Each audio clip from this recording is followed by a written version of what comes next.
Dans l'écrin d'acier d'un avion filant vers les étoiles, un homme blanc, gorgé d'alcool et drapé d'une arrogance venimeuse, ose défier l'ordre des cieux. Ses paroles, acérées comme des poignards, transpercent que le cœur d'un pilote noir, un homme dont la dignité scintille sous l'uniforme impeccable. « Tu n'es qu'un imposteur !» rugit-il, son ricanement résonnant dans le silence horrifié des passagers. Mais ce qu'il ignore, c'est que cet affront n'est pas une simple étincelle, c'est le début d'un incendie qui consumera son orgueil. Si cette injustice vous révolte, si vous sentez la colère monter face à l'audace d'un homme qui croit pouvoir humilier impunément, alors laissez un « justice » dans les commentaires et partagez cette histoire. Ensemble, crions pour que la vérité éclate et que l'arrogance s'effondre. L'air est lourd, saturé d'une tension presque palpable, dans le cocon feutré du vol Air Étoile 247, reliant Paris à New York. La cabine de première classe, baignée d'une lumière douce et tamisée, exhale le luxe discret des voyages transatlantiques. Sièges en cuir beige, flûtes de champagne scintillant sous les lampes et un murmure élégant de conversations feutrées. Les hôtesses, vêtues d'uniformes bleu nuit impeccablement taillés, glissent avec grâce entre les rangées, distribuant sourires et plateaux d'amuse-bouche. Dehors, les nuages s'étirent en volutes argentées, caressés par les premières lueurs d'une nuit étoilée. Tout semble parfait, presque irréel, comme une bulle suspendue à 30 000 pieds d'altitude. Mais cette perfection fragile est sur le point d'être brisée, lacérée par l'arrogance d'un homme qui croit que sa richesse lui confère tous les droits. Pierre Laurent, 50 ans, est affalé dans son siège au premier rang, un verre de Château Margaux à la main, son 5e depuis l'embarquement. Son costume Armani, froissé par des heures d'insouciance éthylique, pend sur ses épaules comme une armure usée. Ses cheveux grisonnants, soigneusement peignés il y a quelques heures, s'échappent en mèches rebelles, et ses yeux injectés de sang trahissent un mélange toxique d'alcool et de suffisance. Pierre est un homme d'affaires prospère, un magnat de l'immobilier parisien, habitué à ce que le monde plie devant ses désirs. Ce soir, il est d'humeur belliqueuse, ses mots alourdis par le vin, mais affûtés par une colère inexplicable. Il observe la cabine avec un rictus méprisant, comme s'il cherchait une cible pour déverser son fiel. Et il la trouve, en la personne de celui qui, dans quelques minutes, tiendra leur vie entre ses mains. Le capitaine André Dubois, pilote en chef, traverse la cabine pour une dernière inspection avant le décollage. Grand, la quarantaine, sa peau d'ébène contraste avec l'uniforme immaculé d'Air Étoile, orné d'insignes dorés, qui brillent sous les lumières. Son pas est assuré, son regard calme mais perçant, celui d'un homme qui connaît la gravité de sa mission. André n'est pas un pilote ordinaire. C'est un ancien officier de l'armée de l'air française, décoré pour son courage lors de missions humanitaires dans des zones de crise. Mais ce soir, il n'est qu'un homme en uniforme, un homme noir dans un espace où certains, comme Pierre, ne peuvent s'empêcher de voir une anomalie. André s'arrête près de l'hôtesse en chef, Marie, une femme d'une trentaine d'années, au sourire professionnel mais aux yeux fatigués. Ils échangent quelques mots à voix basse, vérifiant la liste des passagers et les procédures de sécurité. C'est alors que la voix de Pierre, rauque et chargée d'alcool, déchire l'air comme un coup de fouet. « Hé, toi !» lance-t-il, son verre vacillant dangereusement dans sa main. Les têtes se tournent, les conversations s'éteignent. André pivote lentement, son visage impassible, mais ses yeux captent immédiatement l'hostilité dans le regard de Pierre. « Oui, monsieur ?» répond-il, sa voix grave et mesurée, un modèle de retenue professionnelle. Pierre ricane, un son laid, presque animal. « C'est toi qui vas piloter cet avion ?» demande-t-il, sa voix dégoulinant de mépris. Les passagers autour, un mélange de cadres parisiens, de touristes américains et d'une famille avec 2 jeunes enfants, se figent, sentant l'orage approcher. André hoche la tête, toujours calme. « Oui, monsieur, je suis le capitaine Dubois, pilote en chef de ce vol. » Pierre éclate d'un rire gras, renversant un peu de vin sur sa chemise. « Capitaine, toi ?» s'exclame-t-il, assez fort pour que toute la cabine entende. « Il laisse n'importe qui conduire ses engins maintenant ? C'est quoi, une histoire de quota ?» Le mot « quotas » flotte dans l'air, toxique, chargé d'une violence implicite. Les passagers échangent des regards choqués, certains mal à l'aise, d'autres indignés. Une femme d'affaires, Claire, ajuste ses lunettes et fronce les sourcils, ses doigts serrant nerveusement son téléphone. Un père, Jamal, resserre son bras autour de sa fille. Une petite de 8 ans qui lève des yeux curieux mais effrayés. Marie, l'hôtesse, s'avance, son sourire crispé. « Monsieur, je vous prie de baisser le ton et de respecter le personnel, » dit-elle, sa voix tremblant légèrement sous l'effort de rester professionnelle. Pierre la fusille du regard, ses lèvres se tordant en un rictus. « Toi, la petite, retourne servir des cacahuètes, » aboie-t-il, faisant sursauter Marie. Elle recule, rouge de honte, tandis que Pierre reporte son attention sur André. « Alors, capitaine, » dit-il, traînant le mot comme une insulte. « Dis-moi, tu as déjà piloté un avion ou c'est juste pour faire joli? » La cabine est maintenant un tombeau de silence, chaque mot de Pierre résonnant comme un coup de marteau. André reste immobile, son visage de marbre, mais ses yeux, d'un brun profond, brillent d'une intensité contenue. Il pourrait répondre, il pourrait écraser Pierre d'une réplique cinglante, mais il choisit le silence, un silence qui hurle plus fort que n'importe quel cri. Ce choix, cette dignité face à l'insulte, rend l'outrage encore plus insupportable. Une jeune femme, Léa, 22 ans, étudiante en cinéma à la Sorbonne, sort discrètement son téléphone et commence à filmer, son objectif capturant chaque seconde de cette scène abjecte. Ses mains tremblent légèrement, non pas de peur, mais de rage. Elle sait que ce moment doit être vu, partagé, dénoncé. À côté d'elle, une mère célibataire, Amina, berce son bébé de 6 mois, qui commence à s'agiter. Amina, d'origine sénégalaise, sent une boule dans sa gorge. Elle connaît ce genre de regard, ce genre de mots. Elle les a entendus dans les rues de Paris, dans les bureaux où elle a travaillé comme infirmière.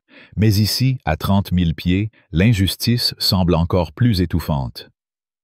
Pierre, encouragé par le silence d'André, sent qu'il a le dessus. Il se lève, chancelant, son verre vide à la main, et s'approche du pilote. « Tu sais quoi ?» dit-il, sa voix pâteuse mais venimeuse. « Je ne monte pas dans un avion piloté par quelqu'un comme toi. Tu n'as pas l'air d'avoir les compétences pour ça. » Il se tourne vers les autres passagers, cherchant leur approbation. « Vous êtes d'accord, non? On veut tous arriver vivants à New York, pas vrai? » Quelques rires nerveux s'échappent, mais la plupart des visages sont figés, partagés entre choc et dégoût. Claire, la femme d'affaires, tape furieusement sur son téléphone, rédigeant un message à son collègue. « On a un raciste en première classe. C'est intolérable. » Jamal murmure à sa fille. « Ne fais pas attention à lui, ma puce, ce n'est qu'un idiot. » Mais la petite, les yeux écarquillés, ne peut détacher son regard de Pierre. C'est alors que Pierre, dans un geste d'une audace répugnante, attrape le plateau de verre que Marie porte et renverse délibérément un verre de vin rouge sur l'uniforme d'André. Le liquide cramoisi éclabousse la veste bleu nuit, goûtant sur les galons dorés comme du sang sur une armure. Un hoquet collectif traverse la cabine. Marie laisse échapper un cri étouffé, son plateau vacillant. Amina serre son bébé plus fort, ses yeux brillants de larmes de colère. Léa, toujours en train de filmer, zoome sur le visage d'André, capturant l'instant où le vin tache son uniforme. Mais André ne flanche pas. Il baisse les yeux sur la tache, puis les relève vers Pierre. Son regard n'est pas celui d'un homme blessé, mais celui d'un prédateur patient, attendant son moment. « Monsieur, dit-il, sa voix si calme qu'elle en est terrifiante, je vous suggère de retourner à votre siège. Le décollage est imminent. » Pierre éclate de rire, un son strident qui griffe les nerfs de tous les présents. « Oh, tu me donnes des ordres maintenant ?» ricane-t-il, titubant légèrement. « Tu crois que t'es qui, hein? Juste un... » Il s'arrête, cherchant un mot, mais son hésitation trahit la laideur de ses pensées. Il se contente de pointer un doigt accusateur vers André. « Tu ne devrais même pas être ici. » Le « ici » est lourd, chargé de sous-entendus. Un mot qui englobe non seulement l'avion, mais la première classe, la France, le monde même. André ne répond pas. Il se contente d'un léger hochement de tête, comme s'il enregistrait chaque mot, chaque geste. Puis, sans un mot de plus, il tourne les talons et se dirige vers le cockpit, son uniforme taché de vin comme un étendard de guerre. Marie, tremblante, s'approche de Pierre. « Monsieur, vous devez vous asseoir maintenant, » dit-elle, sa voix brisée par l'effort de rester professionnelle. Pierre la repousse d'un geste de la main, comme on chasse une mouche. « Fiche-moi la paix », grogne-t-il, avant de se laisser tomber dans son siège, satisfait de son petit spectacle. Il pense avoir gagné, avoir remis 7 hommes à sa place. Il attrape un autre verre de vin sur le plateau d'une hôtesse qui passe, ignorant les regards assassins autour de lui. La cabine retrouve un semblant de calme, mais c'est un calme trompeur, celui qui précède une tempête. Les passagers échangent des murmures, des regards. Certains, comme Claire, commencent à taper sur leur téléphone, partageant leur indignation sur les réseaux sociaux.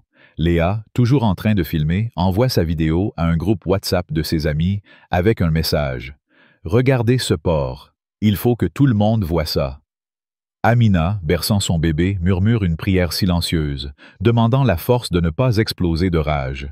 Dans le cockpit, André s'installe à son poste, ses mouvements précis, mécaniques, mais son esprit est ailleurs.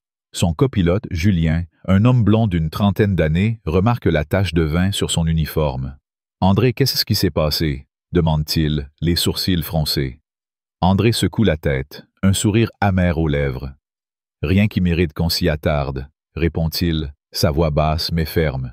Julien insiste, sa voix teintée d'inquiétude.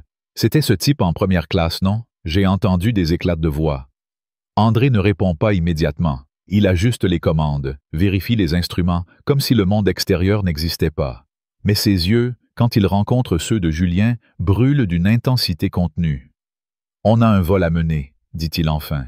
« C'est tout ce qui compte pour l'instant. » Julien hoche la tête, comprenant qu'il ne sert à rien d'insister, mais il voit, dans le regard d'André, quelque chose qu'il n'a jamais vu auparavant, une détermination froide, presque effrayante. Dehors, l'avion commence à rouler sur le tarmac, ses moteurs rugissant doucement. Les lumières de Paris s'éloignent, remplacées par l'obscurité infinie du ciel nocturne. Dans la cabine, Pierre sirote son vin, un sourire satisfait aux lèvres. Il croit que l'incident est terminé, que son petit numéro de pouvoir a triomphé. Il ignore que Léa, assise à quelques rangées de lui, a déjà posté sa vidéo sur Twitter avec le hashtag « Racisme dans les airs ». La vidéo, brute et implacable, montre Pierre renversant le vin, riant, insultant André. En quelques minutes, elle commence à circuler, partagée par des dizaines, puis des centaines de personnes. Les commentaires affluent, furieux. « C'est honteux. Cet homme doit être puni. Justice pour le pilote. » Dans la cabine, quelques passagers, alertés par des notifications sur leur téléphone, jettent des regards furtifs à Pierre. Claire, la femme d'affaires, murmure à son voisin « Cet homme est une honte. J'espère qu'il paiera pour ça. » Jamal, le père, chuchote à sa fille. « Tu vois, ma chérie, il y a toujours des gens qui essaient de rabaisser les autres, mais ils ne gagnent pas toujours. » Amina, toujours en lutte contre sa propre colère, décide de briser le silence. Elle se lève, son bébé dans les bras, et s'approche de Marie, qui range des plateaux à l'arrière de la cabine. « Ce qui s'est passé tout à l'heure, » dit-elle, sa voix tremblante mais déterminée, « c'était inacceptable. Vous allez faire quelque chose, n'est-ce pas? » Marie, les yeux encore humides de l'humiliation subie, hoche la tête. « Je vais signaler l'incident, » promet-elle. « Je ne peux pas laisser ça passer. » Amina retourne à son siège, un peu réconfortée, mais toujours bouillonnante de rage. Elle pense à son propre parcours, aux fois où elle a été jugée, diminuée, à cause de sa peau, de son accent, de son foulard. Ce moment, cet outrage, n'est pas seulement celui d'André, c'est le sien, celui de tous ceux qui ont été rabaissés par l'arrogance d'un autre. Dans le cockpit, André et Julien terminent les vérifications avant le décollage. Les lumières de la piste scintillent à travers le pare-brise, comme des étoiles tombées sur terre. André prend une profonde inspiration, ses mains fermes sur les commandes. Il sait que l'incident avec Pierre n'est pas terminé. Il sait que les mots, les gestes, le vin renversé sur son uniforme ne sont pas de simples provocations, ils sont une déclaration de guerre. Mais André n'est pas un homme qui se bat avec des cris ou des poings. Sa guerre est plus subtile, plus puissante. Elle se livre avec la précision d'un pilote, avec la patience d'un stratège. Il jette un dernier regard à Julien, qui hoche la tête, prêt à décoller. Tour de contrôle, Air Étoile 247, prêt pour le décollage, annonce André, sa voix claire, autoritaire. L'avion s'élance, quittant le sol, s'élevant dans le ciel comme un défi à la gravité, à l'injustice, à l'arrogance. Dans la cabine, Pierre, inconscient de la tempête qui se prépare, lève son verre vide à l'hôtesse qui passe, exigeant une nouvelle bouteille. Il rit, bruyamment, convaincu que le monde lui appartient. Mais à chaque seconde, la vidéo de Léa gagne du terrain, ses images brutales alimentant une indignation qui s'étend comme une traînée de poudre. Les passagers, de plus en plus nombreux, reçoivent des notifications, murmurent, partagent. l'air dans la cabine devient électrique, chargé d'une colère collective qui grandit, prête à exploser.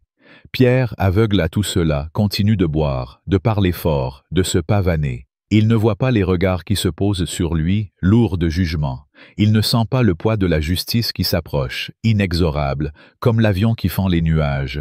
Et dans le cockpit, André, les yeux fixés sur l'horizon, sait que ce vol ne sera pas comme les autres. Il sait que ce n'est pas seulement un trajet de Paris à New York, c'est une mission. Une mission pour prouver que l'arrogance, l'ignorance, le racisme ne peuvent pas triompher. Pas sous son commandement, pas dans son ciel. Alors que l'avion atteint son altitude de croisière, un sourire discret se dessine sur ses lèvres. Ce n'est pas un sourire de joie, mais de détermination. Pierre Laurent a cru humilier un homme. Il a tort. Il a défié un capitaine, un homme dont la force réside non dans les mots, mais dans l'action. Et bientôt, très bientôt, il découvrira que les cieux ne pardonnent pas l'arrogance. L'avion, Air Étoile 247, fend l'obscurité des cieux. Ses moteurs rugissant comme une bête domptée par la main ferme du capitaine André Dubois. À 30 000 pieds, le monde semble suspendu, une bulle d'acier et de verre flottant dans l'infini. Mais dans cette bulle, la tension est une force vive, un courant électrique qui parcourt la cabine de première classe, où l'arrogance de Pierre Laurent continue de répandre son venin. Le vin tache toujours l'uniforme d'André, comme une blessure ouverte, un rappel de l'outrage infligé sous les yeux d'une cabine silencieuse. Pourtant, ce silence n'est qu'une illusion, un calme précaire avant une tempête qui s'annonce. Dehors, sur les réseaux sociaux, la vidéo de Léa, cette étudiante audacieuse, explose comme une bombe, chaque partage attisant une indignation collective. Les murmures des passagers se transforment en grondements, et Pierre, inconscient, continue de fanfaronner, certain de son impunité. Mais les cieux ne sont pas un lieu pour l'arrogance. Ils exigent la discipline, la justice, et André, dans son cockpit, est prêt à en être le bras armé. La tempête approche, et elle sera impitoyable. Dans la cabine, Pierre est vautré dans son siège, son visage rougeau éclairé par la lueur tamisée des lampes. Une nouvelle bouteille de vin, arrachée des mains tremblantes d'une hôtesse, trône sur sa tablette. Il parle fort, trop fort, son rire rauque ponctuant des anecdotes sur ses conquêtes financières, ses propriétés à Saint-Tropez, ses relations dans les cercles parisiens. Vous savez, lance-t-il à un homme d'affaires à côté de lui qui feint de l'écouter. Dans mon monde, on ne laisse pas n'importe qui prendre les commandes. Il faut du cran, du vrai, pas des... Il s'interrompt, un sourire narquois aux lèvres, laissant le sous-entendu planer comme une insulte. L'homme d'affaires, un Américain nommé David, détourne le regard, mal à l'aise, son téléphone vibrant de notifications. Il vient de voir la vidéo de Léa sur Twitter, où les images de Pierre renversant du vin sur André tournent en boucle, accompagnées de commentaires furieux. Honteux. Cet homme est une ordure.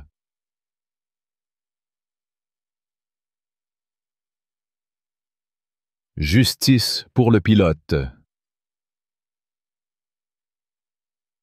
David jette un coup d'œil à Pierre, son dégoût à peine dissimulé, mais il reste silencieux, par peur ou par habitude. À quelques rangées, Amina, la mère célibataire, berce son bébé, dont les pleurs intermittents perçant le brouhaha de la cabine. Elle est encore secouée par l'incident, par la manière dont Pierre l'a regardée plus tôt, lorsqu'elle a tenté de calmer son enfant. « Faites taire ce gosse !» avait-il grogné, son ton chargé de mépris, comme si elle et son bébé n'avaient pas leur place dans cette cabine de première classe. Amina, avec sa peau sombre et son foulard coloré, a senti ce regard 1000 fois dans sa vie, dans les métros parisiens, dans les hôpitaux où elle travaille, dans les yeux de ceux qui la jugent, avant même qu'elle ouvre la bouche. Mais ce soir, quelque chose en elle bouillonne, une colère qu'elle ne peut plus contenir. Elle se tourne vers Claire, la femme d'affaires assise à côté d'elle, et murmure. « Cet homme est un monstre. Comment peut-on le laisser faire ça ?» Claire, qui pianote furieusement sur son téléphone, hoche la tête. « Il ne s'en sortira pas comme ça, » répond-elle, sa voix basse mais vibrante de détermination. « Regardez ça. » Elle montre son écran, où la vidéo de Léa a dépassé les 100 000 vues en moins de 30 minutes. Les hashtags #racisme, dans les shares et #justice pour André dominent les tendances et les commentaires appellent à l'action. Qu'il soit viré.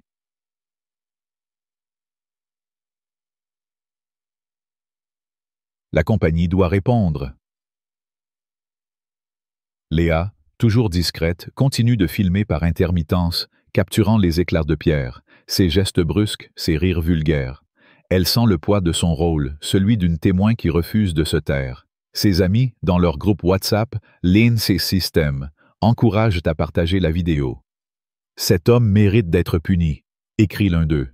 Léa, galvanisée par la réaction, tweet en direct. « Regardez cet outrage en plein vol. Partagez pour que justice soit faite. » La vidéo atteint maintenant des centaines de milliers de vues. Les hashtags #racisme dans les airs et #justice pour André devenant viraux.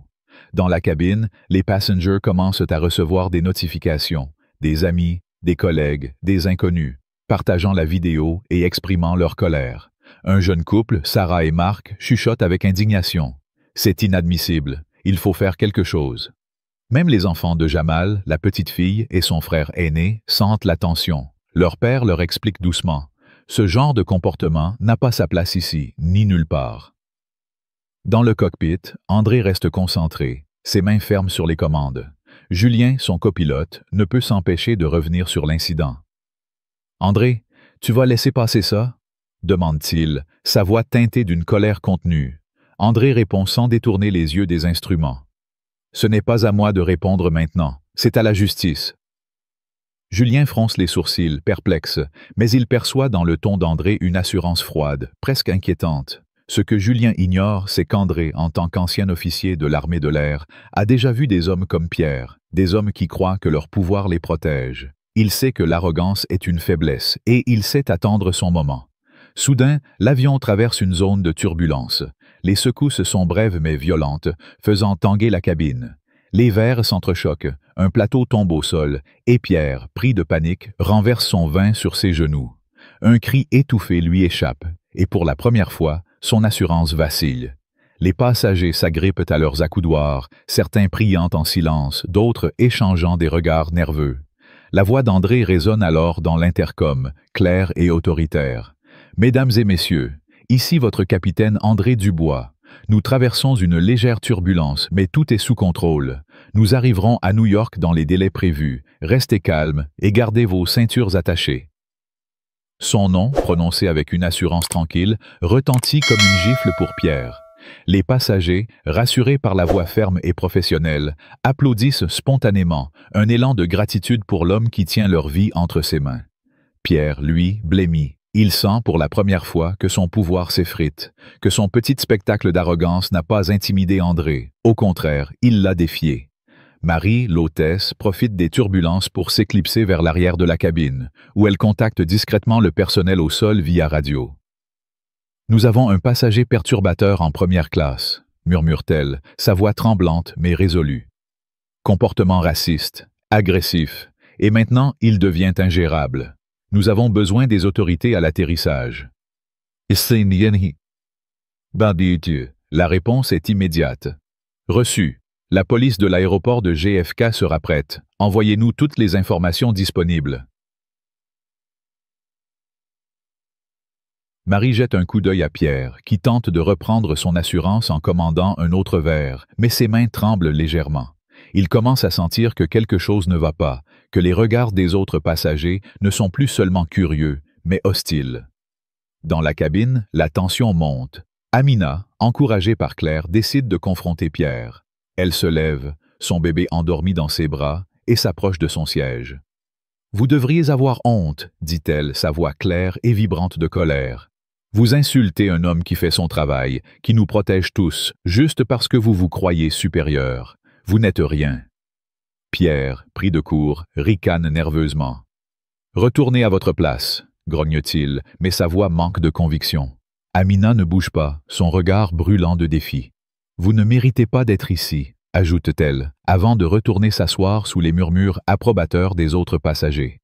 Claire, à côté, lui serre la main, un geste de solidarité silencieuse. Léa, toujours en train de filmer, capture cet échange, son cœur battant à l'idée que chaque mot d'Amina alimente la vague de justice qui grossit. Les turbulences cessent et l'avion retrouve une stabilité précaire. Mais dans la cabine, l'atmosphère est électrique.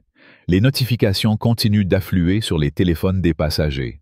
Un homme d'affaires, Paul, lit un article en ligne. Scandale à bord d'un vol Air Étoile. Un passager ivre insulte le pilote, la vidéo devient virale. Il montre l'écran à son voisin, qui secoue la tête, dégoûté. « Ce type est fini », murmure-t-il. Pierre, inconscient de l'ampleur de la situation, continue de boire, mais son assurance s'effrite. Il surprend les regards des autres, entend les chuchotements, et une goutte de sueur perle sur son front. Il tente de se rassurer, se répétant qu'il est intouchable, que ses relations à Paris le protégeront. Mais une part de lui, enfouie sous l'alcool et l'arrogance, commence à douter. Dans le cockpit, André reçoit un message crypté de la tour de contrôle de JFK. « Capitaine Dubois », dit une voix ferme à travers la radio. « Nous avons été informés de l'incident en cabine. Les autorités seront sur place à l'atterrissage. Nous avons visionné la vidéo. Vous avez notre soutien total. » André hoche la tête, bien que personne ne puisse le voir. « Merci », répond-il simplement, sa voix aussi stable que l'avion qu'il pilote. Julien, à ses côtés, ne peut s'empêcher de sourire. « Tu avais raison », dit-il. « La justice s'en charge. » André ne répond pas, mais son regard, fixé sur les étoiles au-delà du pare-brise, brille d'une détermination froide. Il n'a pas besoin de crier, de se défendre. Les cieux, et les hommes et femmes de bonne volonté dans cette cabine, le font pour lui. À mesure que l'avion entame sa descente vers New York, la cabine devient un chaudron d'émotions. Les passagers, unis par une indignation partagée, échangent des regards, des messages, des promesses silencieuses de ne pas laisser cet outrage impuni. Léa poste une mise à jour sur Twitter. « Nous sommes toujours en vol, et cet homme continue d'agir comme s'il possédait le monde. Mais la justice arrive. » Justice pour André. La vidéo atteint maintenant 1 million de vues, et les commentaires affluent, des voix du monde entier criant « Justice ». Amina, serrant son bébé, sent une lueur d'espoir. Elle pense à son propre combat, à toutes les fois où elle a dû baisser les yeux face à l'injustice. Ce soir, elle refuse de se taire. Claire, à ses côtés, rédige un email à son entreprise, une multinationale basée à New York, suggérant de rompre tout contrat avec la société de Pierre. « Cet homme est une tache sur l'humanité », écrit-elle, ses doigts frappant le clavier avec fureur. Pierre, sentant enfin le poids des regards, tente de reprendre le contrôle. Il se lève, chancelant, et s'adresse à la cabine entière. « Vous pensez tous que je suis le méchant ?» lance-t-il, sa voix tremblante de colère et d'alcool. « Vous ne savez rien de moi. Je fais tourner l'économie, je crée des emplois. Et lui ?» Il pointe un doigt vers le cockpit, où André est invisible mais omniprésent. « Il n'est rien. » Ces mots, au lieu d'intimider, déclenchent une vague de réaction. Jamal, le père, se lève à son tour. « Vous êtes pathétique, dit-il, sa voix grave résonnant dans la cabine. « Cet homme là-dedans nous garde en vie. Et vous? Vous nous dégoûtez. » Les applaudissements éclatent, spontanés, puissants, un grondement de défi qui fait vaciller Pierre. Il retombe dans son siège, le visage rouge, les mains tremblantes. Pour la première fois, il sent qu'il n'est plus maître du jeu. L'avion approche de New York, les lumières de la ville scintillant au loin comme des promesses de justice. Dans le cockpit, André ajuste les commandes pour l'atterrissage, son calme imperturbable contrastant avec le chaos de la cabine. Il sait que Pierre croit avoir gagné. Il sait que Pierre se trompe. Les cieux ne tolèrent pas l'arrogance, et André, avec sa discipline d'acier, est prêt à le prouver. Alors que les roues de l'avion se préparent à toucher le sol, une tempête plus grande se profile, une tempête de vérité, de responsabilité, de justice. Et Pierre Laurent, inconscient, est sur le point d'être englouti. L'avion Air Étoile 247 touche le sol de l'aéroport de JFK avec une précision chirurgicale, un atterrissage si fluide qu'il semble défier la gravité elle-même. Les moteurs ralentissent, leur rugissement cédant la place au bourdonnement sourd des systèmes en veille. Dans la cabine, l'atmosphère est un mélange toxique de tension, d'indignation et d'attente. Les passagers, unis par une colère collective, fixent Pierre Laurent, l'homme qui, il y a quelques heures, a osé humilier leur pilote, le capitaine André Dubois, avec une arrogance raciste qui a enflammé les réseaux sociaux.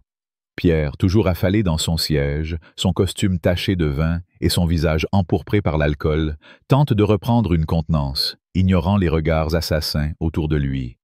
Mais dehors, au-delà des hublots, Des lumières bleues et rouges clignotent dans l'obscurité, comme des éclairs annonçant une tempête inéluctable. La justice, patiente et implacable, est arrivée, et Pierre, inconscient, va bientôt découvrir que les cieux ne pardonnent pas l'outrage. Dans la cabine, le silence est oppressant, seulement brisé par le cliquetis des ceintures que les passagers commencent à détacher. Pierre, sentant le poids des regards, se redresse brusquement, son arrogance vacillante mais toujours présente. « Qu'est-ce que vous regardez tous ?» grogne-t-il, sa voix pâteuse mais provocatrice, cherchant à réaffirmer son pouvoir. Personne ne répond, mais les yeux de Claire, la femme d'affaires, brillent d'une colère froide, tandis que Jamal, le père, serre la main de sa fille, un sourire discret sur les lèvres, comme s'il savait que l'heure du jugement approche. Amina, la mère célibataire, berce son bébé endormi, mais son regard est fixé sur Pierre, un mélange de dégoût et de triomphe. Léa, l'étudiante qui a filmé l'incident, tient toujours son téléphone, prête à capturer la suite. Sa vidéo, désormais visionnée par des millions de personnes, a transformé cet avion en une scène mondiale, chaque passager devenu acteur d'un drame où l'injustice doit être punie. Les portes de l'avion restent fermées, un détail qui n'échappe à personne. Pierre, impatient, se lève, titubant légèrement, et s'adresse à Marie, l'hôtesse, qui se tient près de la porte avant. « Ouvre cette porte, bon sang !» aboie-t-il, son ton autoritaire masquant une nervosité croissante. Marie, son visage marqué par l'humiliation qu'elle a subie plus tôt, répond d'une voix ferme. « Monsieur, veuillez rester à votre place. Nous suivons les procédures. » Pierre ricane, mais son rire sonne faux, comme un écho d'une assurance qui s'effrite. Il jette un coup d'œil par le hublot et aperçoit les gyrophares des véhicules de police alignés sur le tarmac. Son visage se fige, une goutte de sueur perlant sur son front. « Qu'est-ce que c'est que ça ?» murmure-t-il, plus pour lui-même que pour les autres. Les passagers, alertés par son changement de ton, se tournent vers les hublots, et un murmure d'excitation parcourt la cabine. « Ils sont là pour lui », chuchote Claire à Amina, un sourire satisfait aux lèvres. Dans le cockpit, André termine les dernières vérifications post-atterrissage, ses mouvements méthodiques, presque rituels. Julien, son copilote, ne peut s'empêcher de rompre le silence. « André, tu savais que ça allait arriver, n'est-ce pas ?» demande-t-il, un mélange d'admiration et de curiosité dans la voix. André se contente d'un hochement de tête, ses yeux fixés sur les instruments. « Je ne contrôle pas la justice, Julien, » répond-il, sa voix grave et posée. « Mais je sais qu'elle finit toujours par arriver.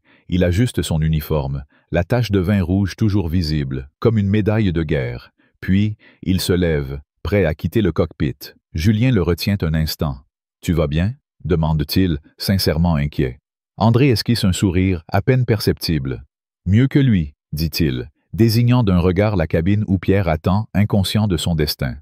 Lorsque les portes de l'avion s'ouvrent enfin, 2 officiers de la police de l'aéroport de JFK montent à bord, suivis d'un homme en civil, badge du FBI à la ceinture. Leur présence est une déclaration, un couperet suspendu au-dessus de la cabine. Les passagers retiennent leur souffle, leur téléphone sorti, prêts à capturer l'instant. Léa filme toujours, son objectif braqué sur Pierre, dont le visage passe du rouge à un blanc cireux. L'officier principal, une femme à l'allure imposante nommée Agent Harper, s'avance vers lui. « Monsieur Pierre Laurent ?» demande-t-elle, sa voix coupante comme une lame. Pierre, pris de court, bafouille. « Oui, c'est moi. Qu'est-ce que vous voulez ?» Harper ne sourit pas. « Vous êtes en état d'arrestation pour trouble à l'ordre public, agression verbale et comportement discriminatoire à bord d'un vol international. Veuillez vous lever et mettre vos mains derrière le dos. » Un silence de mort s'abat sur la cabine, suivi d'un murmure d'approbation. Pierre, incrédule, éclate d'un rire nerveux. « Vous plaisantez, n'est-ce pas ?» s'exclame-t-il, cherchant du regard un soutien qui ne vient pas. « Je suis Pierre Laurent. J'ai des avocats, des relations. Vous ne pouvez pas faire ça. » Harper, impassible, sort une paire de menottes. « Monsieur, vous pouvez discuter avec vos avocats au poste. Maintenant, levez-vous. » Pierre tente de résister, repoussant l'officier d'un geste maladroit, mais un second policier, un homme robuste, le saisit fermement par le bras. Les menottes cliquent, un son sec et définitif qui résonne dans la cabine comme un coup de tonnerre. Les passagers éclatent en applaudissements spontanés, un grondement de triomphe qui fait trembler les parois de l'avion. Amina, les larmes aux yeux, serre son bébé contre elle, murmurant Justice. Claire tape furieusement sur son téléphone, envoyant un message à son réseau. Il est menotté. La justice gagne. Pierre, maintenant escorté vers la sortie, commence à paniquer. « C'est une erreur !» crie-t-il, sa voix brisée par la peur. « Appelez mon avocat! Appelez mon bureau à Paris !» Mais ses cris se perdent dans le vacarme des applaudissements. Léa, toujours en train de filmer, zoome sur son visage, capturant les larmes qui commencent à couler, des larmes d'humiliation, de choc, d'incrédulité. L'homme qui, il y a quelques heures, se croyait intouchable, est maintenant un spectacle de déchéance, traîné hors de l'avion sous les regards méprisants de ceux qui l'ont insulté.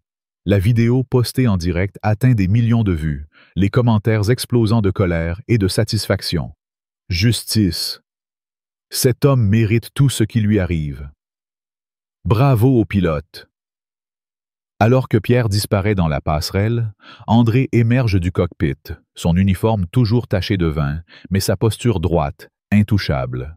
Il s'arrête à l'entrée de la cabine, son regard balayant les passagers, qui l'accueillent avec une nouvelle vague d'applaudissements. Il lève une main, un geste modeste pour calmer l'enthousiasme, et s'adresse à eux d'une voix claire. « Mesdames et messieurs, merci pour votre patience. Je suis le capitaine André Dubois, et je vous remercie de nous avoir fait confiance pour ce vol.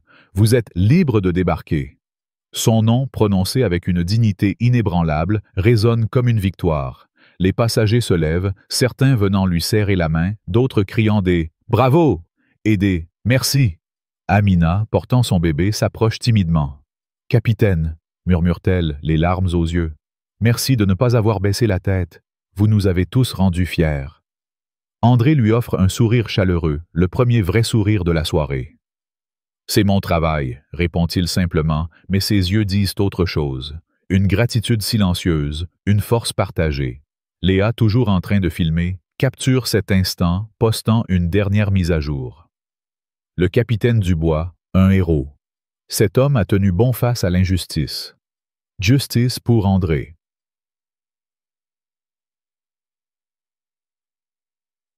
La vidéo, combinée à celle de l'arrestation de Pierre, devient un phénomène mondial, relayé par des médias du monde entier.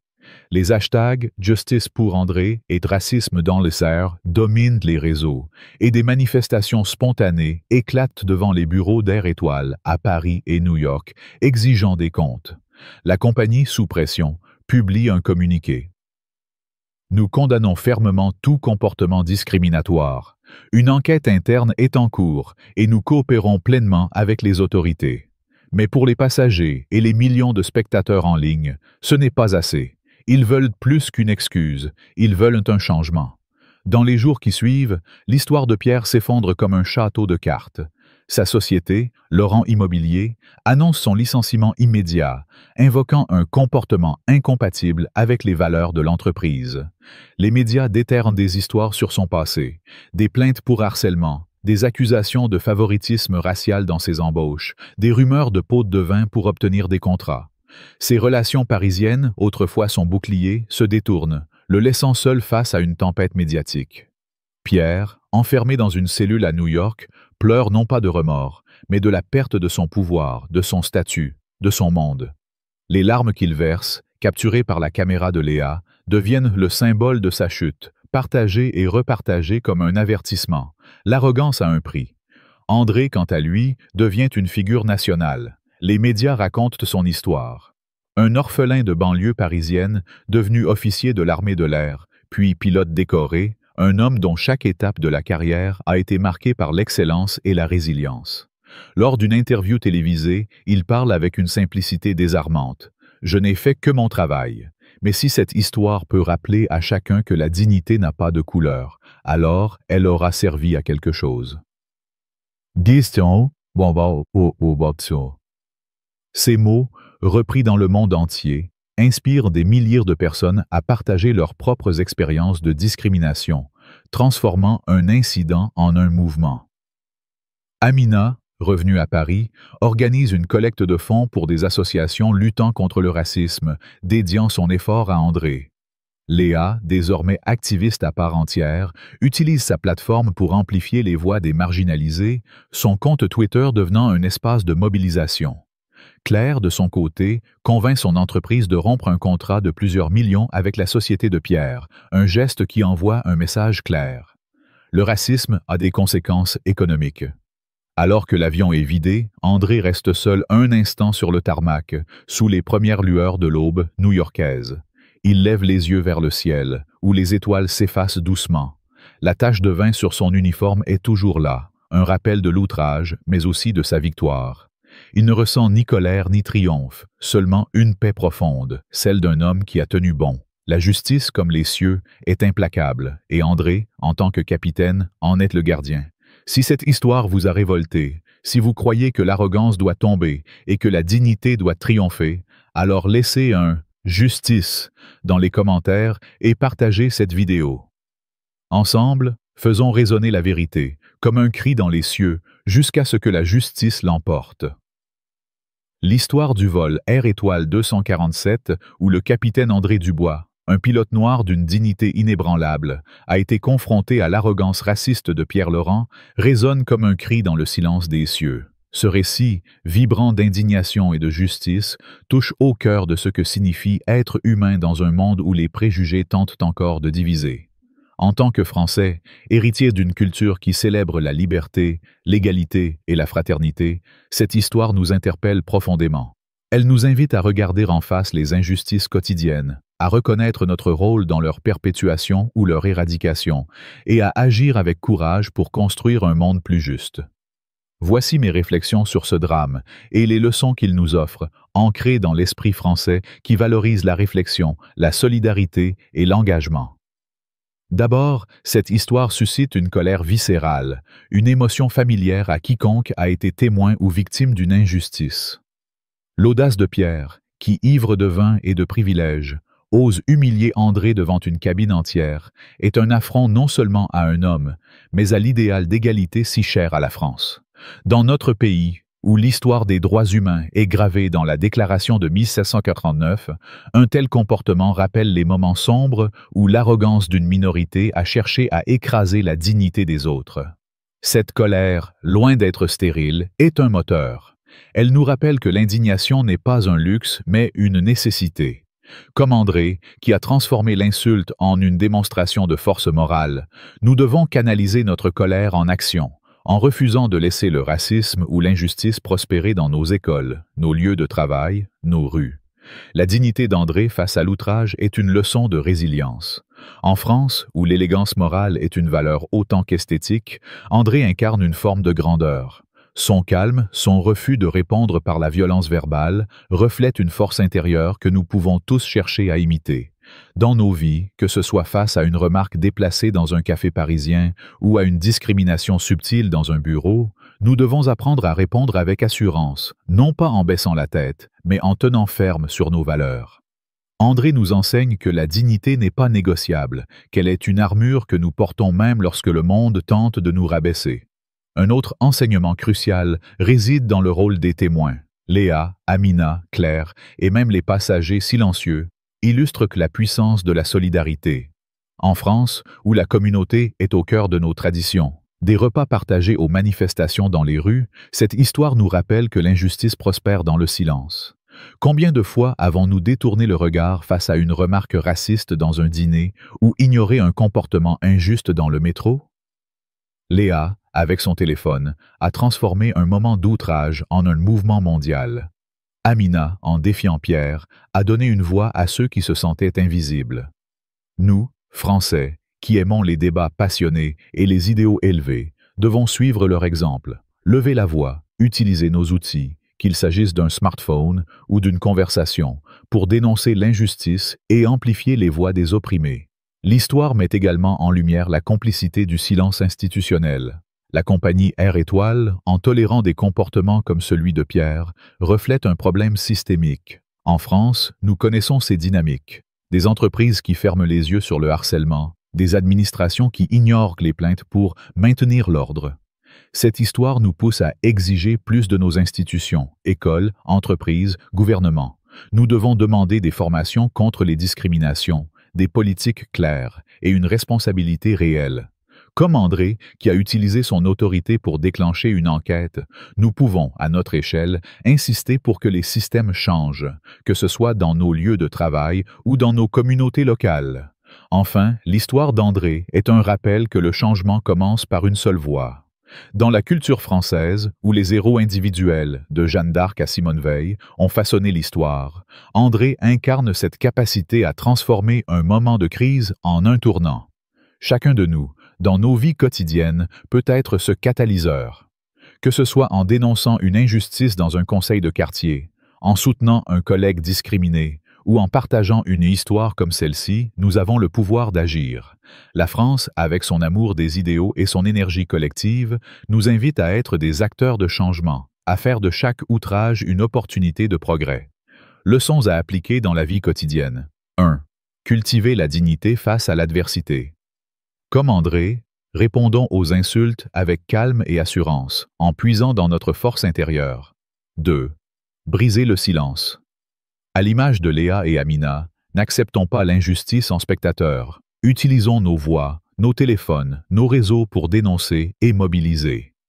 3. Exiger la responsabilité. Poussons nos institutions, écoles, entreprises, mairies, à adopter des mesures concrètes contre le racisme et la discrimination. 4. Agir à notre échelle. Comme André, qui a transformé un incident en mouvement, trouvons des moyens, même petits, de défendre la justice dans nos cercles. Cette histoire n'est pas seulement un récit d'indignation. C'est un miroir de nos propres combats, un appel à ne jamais baisser les bras. Si l'outrage de Pierre vous a révolté, si la résilience d'André vous a inspiré, alors rejoignez ce mouvement. Laissez un « justice » dans les commentaires. Partagez cette vidéo avec vos amis, votre famille, vos collègues et abonnez-vous pour ne pas manquer d'autres histoires qui réveillent nos consciences. Ensemble, comme une vague qui déferle sur les places de France, faisons entendre nos voix pour un monde où la dignité triomphe toujours. Criez « Justice » et soyez le changement.